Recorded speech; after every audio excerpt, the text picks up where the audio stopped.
melakukan percobaan di laboratorium, fokus utama kita adalah untuk meminimalkan kesalahan dan melakukannya seakurat mungkin untuk mendapatkan hasil yang baik. Namun, meskipun kita mencoba menghilangkan semua kesalahan, selalu ada tingkat ketidaktepatan yang mungkin terjadi. Salah satu alasan untuk kesalahan mungkin karena peralatan yang kita gunakan. Seiring waktu, peralatan cenderung memiliki kesalahan dan ini mempengaruhi pengukuran. Kadang-kadang peralatan dibuat untuk bekerja di beberapa kondisi lingkungan, dan ketika kondisi ini tidak tersedia, peralatan jadi tidak bekerja secara akurat. Selain kesalahan peralatan, mungkin ada kesalahan yang pada kita sebagai orang yang melakukan pengukuran. Misalnya saat mengambil pembacaan, terkadang jika kita baru mengenal alat untuk pengukuran tersebut atau kita belum berpengalaman terhadap alat tersebut, mungkin terjadi kesalahan. Terkadang kesalahan ini adalah alasan mengapa kita tidak mendapatkan pengukuran atau hasil sesuai dengan nilai-nilai teoritis yang sudah kita hitung sebelumnya. Saat kita melakukan pengukuran atau melakukan percobaan, kita mencoba mengulanginya beberapa kali untuk mengurangi kesalahan. Selain itu, kadang-kadang dengan mengubah eksperimen, dengan mengubah posisi, atau dengan mengubah peralatan dan bahan yang digunakan, kita mencoba melakukan percobaan yang sama berulang kali. Meskipun kita tidak dapat menghilangkan semua kesalahan ini 100%, kita harus berusaha menghilangkannya sebanyak mungkin untuk mendapatkan hasil yang lebih dekat dengan hasil nyata. Saya Santi Febri Arianti, kali ini kita akan berdiskusi mengenai kesalahan selama proses pengukuran. Jangan lupa like dan subscribe channel saya ya. Kesalahan pada sistem pengukuran atau disebut juga error dapat dibagi menjadi dua, yaitu error yang muncul selama proses pengukuran dan error yang muncul kemudian akibat sinyal pengukuran dipengaruhi gangguan atau noise selama pengiriman sinyal dari titik pengukuran ke beberapa tempat lain. Terutama ada dua jenis kesalahan yang dapat terjadi dalam percobaan, yaitu kesalahan acak dan kesalahan sistematis. Kita bahas satu-satu ya. Yang pertama, kesalahan sistematis. Error sistematis artinya konsisten salahnya, yaitu seluruh error dari pembacaan output adalah positif atau lebih besar dari nilai benar, atau seluruh errornya adalah negatif, yaitu lebih kecil dari nilai benar. Error sistematik pada output beberapa instrumen adalah akibat faktor bawaan pada pembuatan instrumen yang keluar dari toleransi komponen instrumen. Error sistematik juga dapat disebabkan karena pengausan komponen instrumen. Pada kasus lain, error sistematik disebabkan oleh efek gangguan lingkungan maupun gangguan pengukuran yang muncul akibat kegiatan pengukuran. Error sistematik dapat mengakibatkan gangguan sistem selama pengukuran. Prinsipnya adalah bahwa di hampir seluruh situasi pengukuran, proses pengukuran itu sendiri mengganggu sistem dan mengubah nilai besaran yang diukur. Contohnya pada pengukuran temperatur dengan termometer merkuri. Saat awal, termometer berada pada temperatur ruang dan kemudian dicelupkan pada air panas dalam sebuah wadah. Pada saat itu perpindahan panas terjadi antara air dengan termometer sehingga menyebabkan temperatur air menurun. Penurunan temperatur air seharusnya sekecil mungkin sehingga tidak dapat dideteksi oleh termometer tersebut karena kita tahu resolusi termometer terbatas. Contoh lain adalah prosedur pengukuran laju aliran dengan menggunakan plat orifice yang menimbulkan rugi-rugi tekanan permanen pada fluida yang mengalir. Secara umum, proses pengukuran selalu mengganggu sistem yang diukur. Besarnya gangguan bervariasi dari satu sistem pengukuran ke berikutnya dan dipengaruhi sebagian oleh jenis instrumen yang digunakan. Jadi, desain instrumen sangat penting untuk meminimumkan gangguan dari sistem pengukuran. Pengukuran dalam rangkaian listrik. Dalam menganalisis gangguan sistem selama pengukuran dengan rangkaian listrik digunakan teorema Thevenin. Flashback yuk dengan elektronika 1 ya. Kita lihat gambar berikut di mana tegangan sepanjang resistor R5 diukur dengan voltmeter beresistansi Rm. Di sini Rm bertindak sebagai resistansi yang paralel dengan R5, mengurangi resistansi antara titik A, B dan juga mengganggu rangkaian. Karena itu, tegangan EM yang terukur oleh alat ukur bukan merupakan nilai tegangan EO yang timbul akibat pengukuran. Tingkat gangguan dapat dinilai dengan menghitung tegangan open circuit EO dan membandingkannya dengan EM. Berdasarkan teorema Thevenin, di gambar terdapat rangkaian ekivalen yang terdiri atas sebuah sumber tegangan menggantikan dua sumber tegangan asal dan sebuah resistor menggantikan 5 resistor asal yang terhubung seri seperti gambar berikut. Resistor tersebut terhitung dengan cara seluruh sumber tegangan hanya dipresentasikan oleh hambatan dalam yang dapat dianggap bernilai nol seperti yang ditunjukkan pada gambar C berikut. Analisis dimulai dengan menghitung resistansi ekivalen di CD atau RCD, yaitu rangkaian di sebelah kiri CD yang terdiri atas pasangan seri resistor R1 dan R2 paralel dengan R3. Selanjutnya, resistansi AB atau RAB dihitung, yaitu rangkaian di sebelah kiri AB terdiri atas dua resistor RAB dan R4 yang terhubung seri paralel dengan R5. Dengan mendefinisikan I sebagai arus yang mengalir pada rangkaian saat instrumen pengukuran dihubungkan, diperoleh I sama dengan EO per RAB ditambah RM. Dan tegangan terukur kemudian diberikan oleh persamaan EM sama dengan RM dikali E0 dibagi RAB ditambah RM. Tanpa instrumen pengukuran dan resistansinya, RM menyebabkan tegangan sepanjang AB sama dengan sumber tegangan rangkaian ekivalen yang memiliki nilai EO. Efek pengukuran karenanya mereduksi tegangan sepanjang AB dengan rasio diberikan oleh EM per EO sama dengan RM per RAB plus RM. Dengan demikian, jika RM lebih besar, rasio EM per EO menjadi semakin mendekati 1, menunjukkan bahwa strategi desain seharusnya membuat RM sebesar mungkin untuk meminimumkan gangguan dari sistem yang diukur. Ingat bahwa nilai EO tidak dihitung karena tidak diperlukan dalam menentukan efek RM. Contoh, untuk rangkaian gambar 1 diketahui R1 sama dengan 400, R2-nya 600, R3 1000, R4 500, dan R5 1000. Tegangan di sepanjang AB diukur dengan voltmeter yang memiliki hambatan dalam 9500. Berapakah error pengukuran yang disebabkan oleh hambatan dalam voltmeter tersebut? Oke, kita masukkan saja ke rumus berikut. RAB sama dengan R1 ditambah R2 dikali R3 dibagi jumlah dari R1, R2, dan R3 ditambah R4 dikali R5 dibagi R1 ditambah R2 dikali R3 dibagi jumlah R1 tambah R2 tambah R3 ditambah R4 ditambah R5. Maka dari perhitungan tersebut dimasukkan ke dalam rumus, didapat RAB sama dengan 500 ohm. Error pengukuran dihitung dengan persamaan EO min EM sama dengan EO dikali 1 min RM dibagi RAB ditambah RM.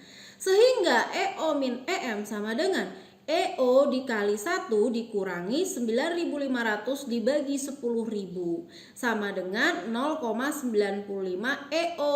Jadi error pada nilai yang diukur adalah sebesar 5%. Pada kasus ini, constraint batasan yang muncul perlu ditentukan saat percobaan mendesain voltmeter moving coil, yaitu seberapa tinggi hambatan dalam yang mungkin digunakan.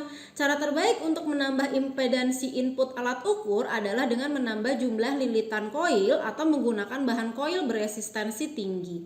Namun jika itu dilakukan dapat menyebabkan berkurangnya sensitivitas alat ukur. Masalah tersebut dapat diatasi dengan mengganti pegas instrumen sedemikian sehingga semakin kecil torsi yang dibutuhkan untuk menggerakkan jarum penunjuk. Namun dengan begini dapat mengurangi kekasaran instrumen dan juga memerlukan desain poros yang lebih baik untuk mengurangi gesekan. Jadi kesimpulannya adalah sembarang usaha untuk memperbaiki performansi sebuah instrumen pada satu aspek umumnya mengurangi performansi pada beberapa aspek lain. Fakta ini tidak dapat dihindari pada instrumen pasif seperti voltmeter dan seringkali menjadi alasan orang untuk menggunakan instrumen aktif seperti voltmeter digital yang melibatkan daya tambahan untuk meningkatkan performansinya. Efek pembebanan. Secara umum, gambaran yang sudah dijelaskan tadi dikenal sebagai efek pembebanan yang tidak hanya terjadi pada rangkaian listrik saja. Sebagai contoh adalah sistem pengukuran temperatur menggunakan termokouple. Tolong lihat gambar berikut. Persamaan yang berlaku adalah V in sama dengan 40 dikali 10 pangkat 6 T dikali 2 dikali 10 pangkat 6 dibagi 2 dikali 10 pangkat 6 ditambah 10. Sehingga VL sama dengan 1000 V in dikali 10 pangkat 4 dibagi 10 pangkat 4 ditambah 75. Jadi TM sama dengan 2 dikali 10 pangkat 6 dibagi 2 dikali 10 pangkat 6 plus 20 dikali 10 pangkat 4 dibagi 10 pangkat 4 ditambah 75 T. Hasilnya jadi 0,9925 T. Error akibat input lingkungan. Input lingkungan yang dimaksud di sini adalah masukan untuk sistem pengukuran yang disebabkan oleh perubahan kondisi lingkungan di sekitar sistem pengukuran. Fakta bahwa karakteristik statik dan dinamik ditentukan hanya berlaku untuk kondisi lingkungan tertentu sudah saya singgung sebelumnya ya. Kondisi tertentu ini harus diciptakan ulang semirip mungkin selama pengujian kalibrasi. Karena penyimpangan dari kondisi kalibrasi yang ditentukan akan menyebabkan perubahan karakteristik instrumen dan pada gilirannya menyebabkan error pengukuran. Besarnya variasi lingkungan dikuantifikasi dengan dua konstanta yang dikenal dengan penyimpangan sensitivitas atau modifying input dan penyimpangan zero atau interfering input. Keduanya umumnya terlihat pada spesifikasi alat. Besarnya perubahan input lingkungan harus diukur sebelum nilai besarannya yang diukur input sebenarnya ditentukan dari pembacaan instrumen. Pada sembarang situasi pengukuran yang umum sangat sulit menghindari input lingkungan, sangat sulit mengontrol kondisi lingkungan. Perancangan sistem pengukuran harus mereduksi kelemahan instrumen terhadap input lingkungan atau mengkuantifikasi efek dari input lingkungan dan mengoreksinya pada pembacaan output instrumen. Keausan komponen instrumen. Error sistematik seringkali dapat muncul sepanjang periode waktu tertentu akibat keausan pada komponen instrumen pengukuran. Cara mengatasi permasalahan ini adalah dengan kalibrasi ulang. Kabel penghubung. Saat menghubungkan bersama komponen dari suatu sistem pengukuran, sumber kesalahan yang umum adalah kegagalan untuk memperhitungkan dengan tepat resistansi kabel penghubung atau pipa dalam kasus sistem pengukuran pneumatik atau hidrolik. Misalnya, pada aplikasi termometer hambatan, biasanya termometer dipisahkan dari bagian lain sistem pengukuran dengan jarak, misalnya 100 meter. Hambatan dari kabel tembaga dengan panjang 20 meter adalah 7 ohm. Dan masalahnya, kawat tersebut memiliki koefisien suhu 1 meter per derajat Celcius. Oleh karena itu, perlu pertimbangan yang matang dalam memilih kawat penghubung. Tidak hanya kawat penghubung itu harus berluas penampang yang memadai sehingga resistansinya minimum, kawat penghubung itu juga harus dijaga dari medan listrik atau medan magnet yang dapat menyebabkan noise induksi. Sekarang kita akan membahas nih bagaimana cara-cara mereduksi error sistematik. Cara mereduksi error sistematik yang pertama, desain instrumen harus secara teliti. Desain instrumen secara teliti merupakan senjata yang paling berguna dalam melawan input lingkungan dengan mereduksi sensitivitas instrumen terhadap input lingkungan di tingkat yang serendah mungkin. Misalkan pada perencanaan strain gauge, elemen tersebut harus dibangun dari material yang memiliki resistansi dengan koefisien temperatur serendah mungkin, yaitu variasi resistansi terhadap temperatur sangat kecil.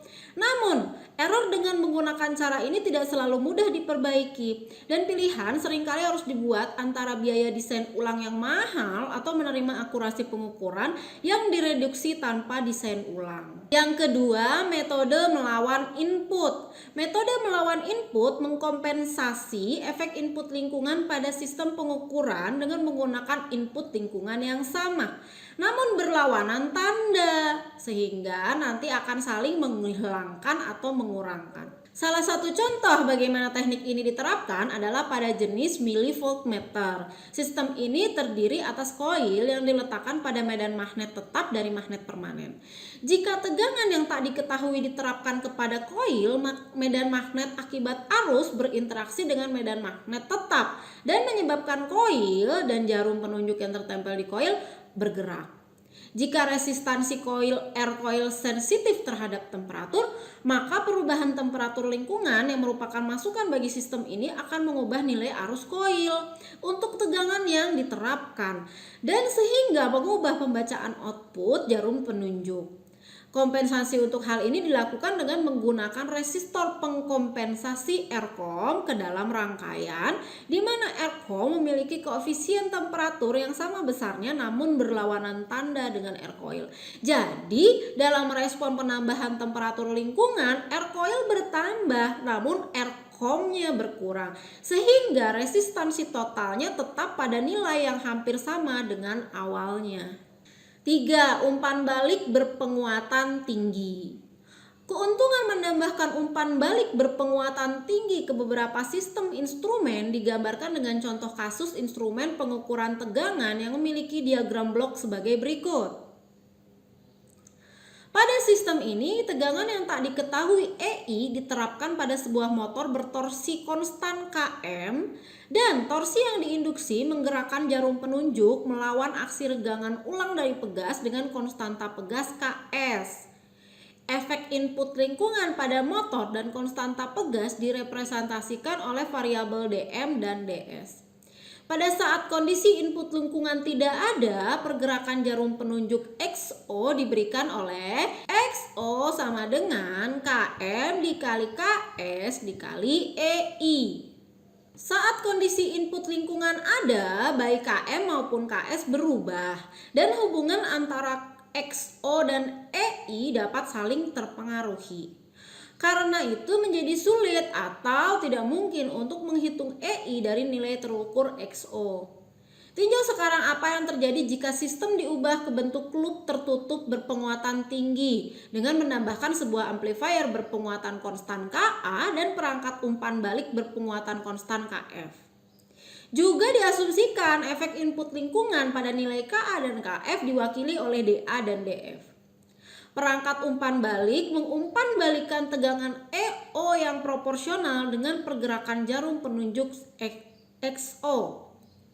Tegangan ini selanjutnya dibandingkan dengan tegangan yang diukur EI menggunakan komparator dan error selanjutnya dikuatkan. Persamaan yang berlaku adalah sebagai berikut.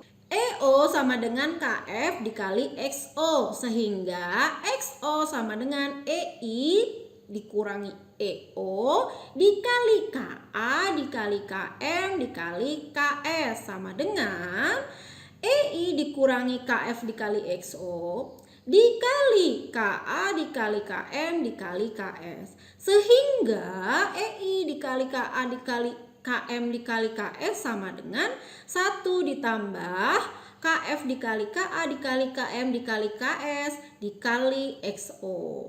Jadi XO sama dengan Ka dikali Km dikali Ks dibagi 1 ditambah Kf dikali Ka dikali Km dikali Ks kemudian seluruhnya dikali EI. Karena Ka sangat besar, amplifier berpenguatan tinggi, Kf dikali Ka dikali Km dikali Ks lebih besar dari 1.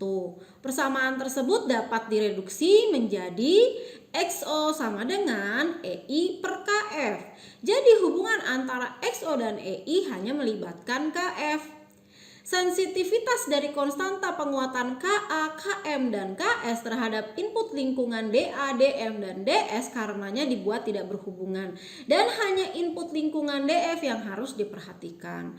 Untungnya merancang perangkat umpan balik yang tidak sensitif terhadap input lingkungan biasanya mudah, sehingga teknik umpan balik berpenguatan tinggi seringkali merupakan cara yang sangat efektif untuk mereduksi sensitivitas sistem pengukuran terhadap input lingkungan. Namun satu masalah potensial yang harus dipecahkan adalah bahwa adanya kemungkinan umpan balik berpenguatan tinggi akan menyebabkan ketidakstabilan sistem. Karena itu, sembarang aplikasi dari metode ini harus melibatkan analisis kestabilan sistem.